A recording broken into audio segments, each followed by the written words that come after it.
Bem, pessoal, vamos de BTC no fim de tarde dessa terça-feira, 21 de março. Agora na Espanha são 20 horas e 2 minutos, no Brasil 16 horas e 2 minutos.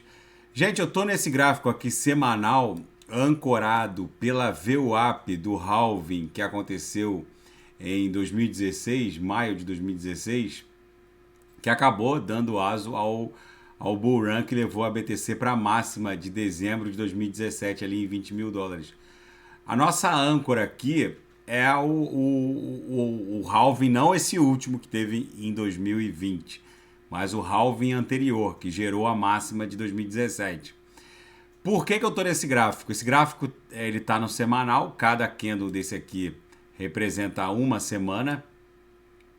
Esse gráfico é muito interessante porque ele nos dá um norte, uma direção para o próximo all-time high, para a próxima máxima de todos os tempos, e também para a próxima, para o próximo piso para a BTC.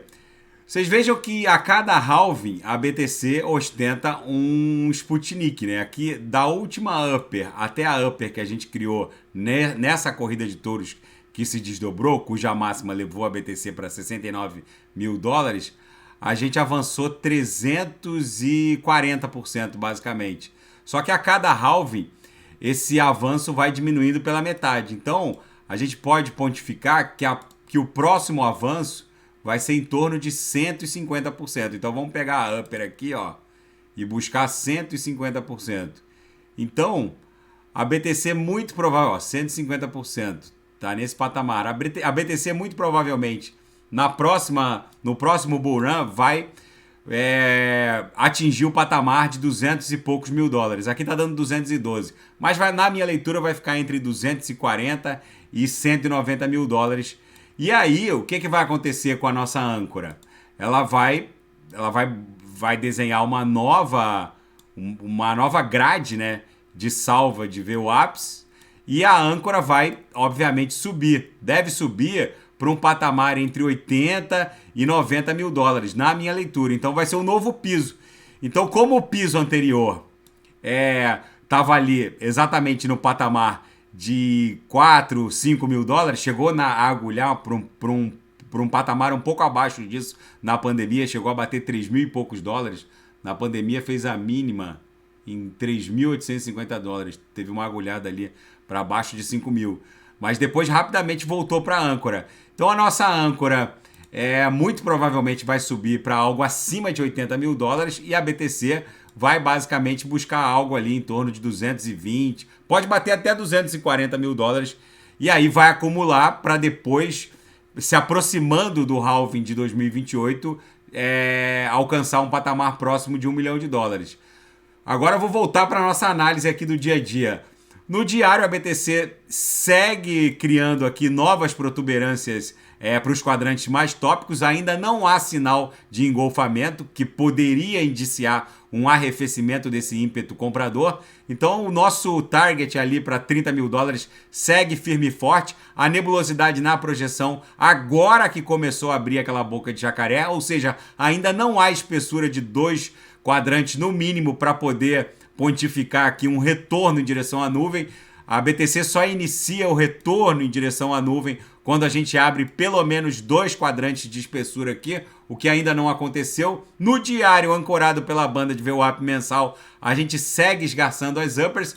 No intraday, a BTC está um reloginho, bate na lower, volta para VWAP, bate na upper, volta para VWAP. Hoje, todos os sinais no copy trade e todos os sinais na sala de sinais fecharam no gain, com lucro no bolso dos assinantes. E na seara fática, a Receita Federal norte-americana considera taxar NFTs como colecionáveis. Agora eles querem arrecadar em cima da valorização de NFTs. E a USDC, a stablecoin Circle, está migrando para a Europa. Eles requereram um registro para os reguladores franceses. A repressão contra a criptografia na jurisdição norte-americana está meio que expulsando não só grandes corporações cripto, a própria Coinbase, que foi fundada por americanos, tem capital aberto na Nasdaq, uma das principais bolsas norte-americanas, e agora a própria Coinbase está considerando sair da jurisdição norte-americana, tamanha a repressão contra a criptografia. E Mastercard avisa que vai liquidar wallets vinculados a stablecoins na região da Ásia e do Pacífico. Não há nenhuma confirmação de que isso vai ser possível na jurisdição norte-americana. É mais um elemento que vai forçar empresas de criptografia, principalmente as que emitem cartões de crédito, de débito, né, vinculados a wallets cripto. Enfim, na seara geopolítica e finanças internacionais, o encontro do Vladimir Putin e do Xi Jinping no Kremlin está dando o que falar. Logo depois da reunião, eles apertaram as mãos, ficaram lado a lado para a coletiva de imprensa e foi ouvido em alto e bom som Vladimir Putin para o Xi Jinping. Apoiamos de forma irrestrita o uso do yuan chinês para a Ásia, África e América Latina. Lembrando, gente, que o presidente brasileiro, o Lula, está viajando para a China agora na próxima semana. É muito provável que a Rússia, liderada pela China, e agora criando uma coalizão de Irã e Arábia Saudita, eventualmente Rússia e China convidem a Arábia Saudita e até o Irã, vamos ver como isso vai se desdobrar, para fazer parte de um projeto de divisa internacional ou um projeto de reserva cambial internacional apoiado pelos BRICS. É isso que deve sair dessa nova coalizão eurasiana que está se desdobrando. E o Brasil pode se sair beneficiado dessa história toda.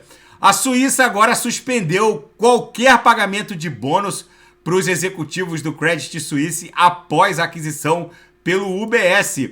E nas conversas de Vladimir Putin e Xi Jinping, o Putin elogiou as propostas da China para colocar um fim à guerra russo-ucraniana. Enfim, vamos ver como isso vai se desdobrar. A China agora está assumindo um protagonismo geopolítico global sem precedentes, num claro desafio à hegemonia norte-americana. O mundo tá pirado, a BTC segue ali acumulando. Gente, a BTC, quando ela começa a fazer esse tipo de movimentação, vocês vejam que ela tá trabalhando dentro de uma régua. Se a gente colocar aqui num retângulo, a BTC ela vem trabalhando dentro de uma régua, já fazem algumas horas que ela tá nessa camada de trabalho aqui, ó, entre 27.300, vamos colocar, e 28 mil e pouquinho. Quando a BTC começa a desenhar essa reguinha, é porque isso aqui é um mega silêncio que precede um esporro. Quando a BTC faz isso, vem um amplo movimento para cima ou para baixo. Muito provavelmente para cima, porque no semanal todos os indicadores já estavam muito sobrevendidos, porque veio caindo basicamente há vários meses, e é muito provável que isso aqui exploda para um patamar acima de 30 mil dólares. Na minha leitura vai bater até 32 para depois acumular aqui no patamar da mediana do canal de Keltner. Tá bom, pessoal? E se a gente olhar em termos de longevidade acumulacional, vocês vejam que a gente está guardando uma certa coerência com as acumulações anteriores. Então isso aqui também está próximo de promover uma nova escalada e gerar uma salva de VWAPs aqui, ó, levando a âncora lá para cima. Tá bom, pessoal? A régua agora, o sarrafo vai ficar lá em cima. Tá bom? Se nada fugir do script, eu volto amanhã para analisar a própria BTC. Fiquem com Deus e quem quiser sugerir alguma análise, é só colocar nas mensagens abaixo. Fiquem com Deus, até amanhã. Grande abraço.